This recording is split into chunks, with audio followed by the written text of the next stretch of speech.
Guys, welcome to the Irish Food Trail in Dublin City. Glad you could all join us. We're going to show you some traditional Irish food to some modern food, and you're going to get to meet some chefs and some owners. So it's a real nice experience. But I'd love to start the tour out, especially here in this beautiful backdrop, and just tell you a little bit about how Dublin came to be. In fact, you're standing on one of the oldest parts of Dublin. It was always a multicultural city. So we had Vikings, Normans, and you'll see that through the food as well. You might taste some seafood to Irish stews, and you'll definitely have some craft beer and Irish beer involved as well. So come and join us on the Irish Food Trail. This food trail kicked off with a short walk to the Temple Bar district. So guys, welcome to our first stop, Gallagher's Boxty House. They call this welcome to the home of the humble spud. They do things with potatoes in here, dishes that you wouldn't think are potatoes. We'll meet Dave Power, the head chef, and we'll get to taste some boxty as well. So come on in and say hello. So what you've got here are boxty dumplings and a cashew blue cheese sauce. This is the boxty loaf. It's got St. Tola's goat's cheese in it and some sun-dried tomatoes. And here we got the boxty fries, which are boxty pancakes cut into thin strips and fried.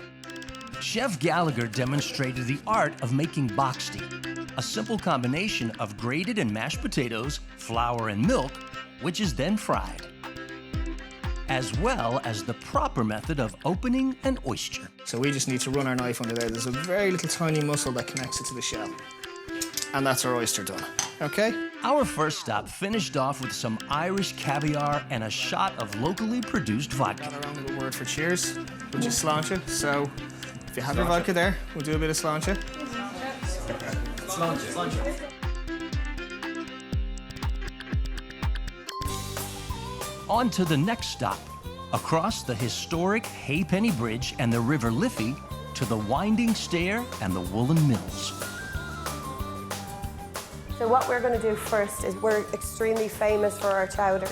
So thought we'd have a little bowl of that and then some platters of Irish charcuterie and Irish smoked fish, because both of those are kind of resurgent industries in Ireland.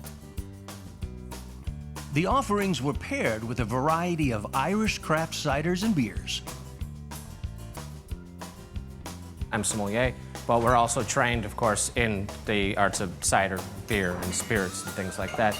This is a really exciting time for Ireland because it's a revolution. It's literally what it is. Cider, beer, and whiskies now have just absolutely exploded. That's why you came here. The tour ended with a whiskey tasting, a selection of Irish cheeses, and platters of homemade desserts.